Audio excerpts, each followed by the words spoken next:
In high school, I kind of made it through as a football player. I didn't back in my day from 85, 84 actually to 88. You had one set of teachers for learning and one set of teachers for athletes, and I was the athlete, so I had the athlete set of teachers, and I was allowed a lot of freedom that other students didn't want or wouldn't allow. I didn't have to study. I didn't have to do homework. All I had to do is play football. And it's not a very funny story, and my wife probably won't like for me to tell you this, but when I graduated, I had to go to my homeroom teacher and find out where my locker was so I could turn in my books to get my diploma, because I didn't know where my locker was. I put the books in there on the first day of school, and never went back to the locker until they asked me for my books so I could get a diploma.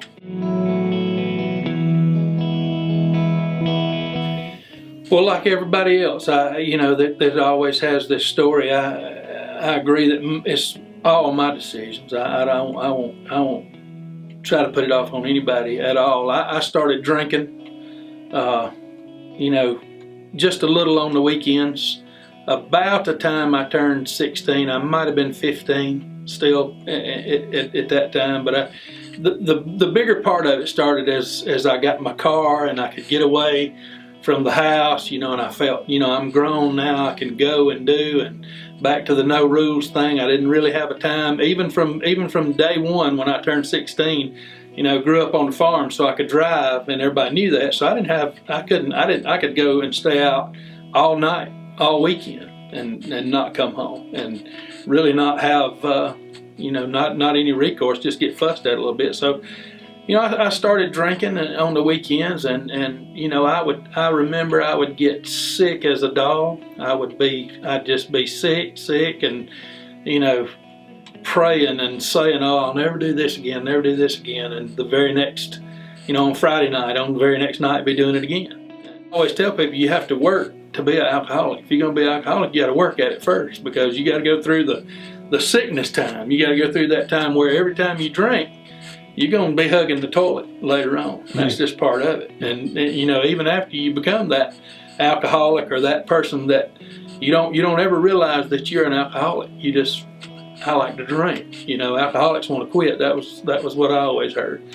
But I really loved to drink. I liked it as much as anything, and that very quickly turned into more than just a weekend thing. It turned into first it turned into pot smoking.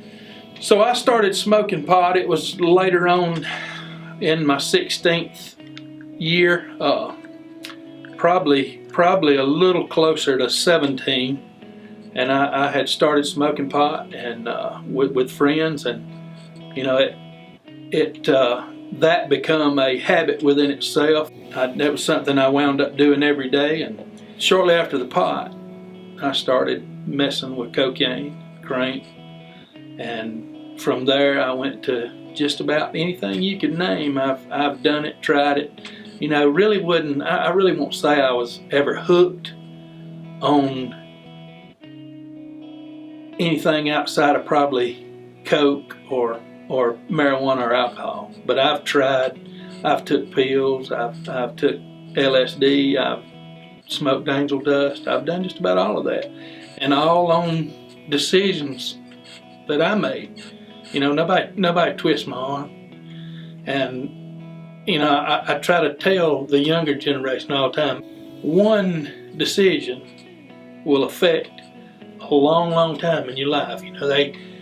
Of course, you can get forgiveness, and we're going to talk about that later. God's great to forgive you, but once you do some things, once you make some decisions and things happen, there's a lot on this earth that you can't go back and ever take anything away that you've done. So all of the times now that I think, man, I would have liked to done that, or I would have liked to done that, and dreams that I had, things that I wanted to be. I tell mine all the time, now's the time to dream when you're young and you can do things. But when you're my age and all you can do is sit sometimes and look back at the dreams that you had that you gave away, You know, that's when the pain. You know, you start to hurt a little bit when you feel that. I know the Bible says that the wages of sin are death, and I don't believe that just means eternal death. I mean, I think that means that ambitions that you have for life, dreams that you want to have for your life, things that you want to do, sin can cause those things to die. Decisions that you make, one little decision that only lasts for 5 minutes can change a whole lifetime of dreams and ambitions. I believe that, and I've seen it. I've lived it, so I know that it can do that. I know it can.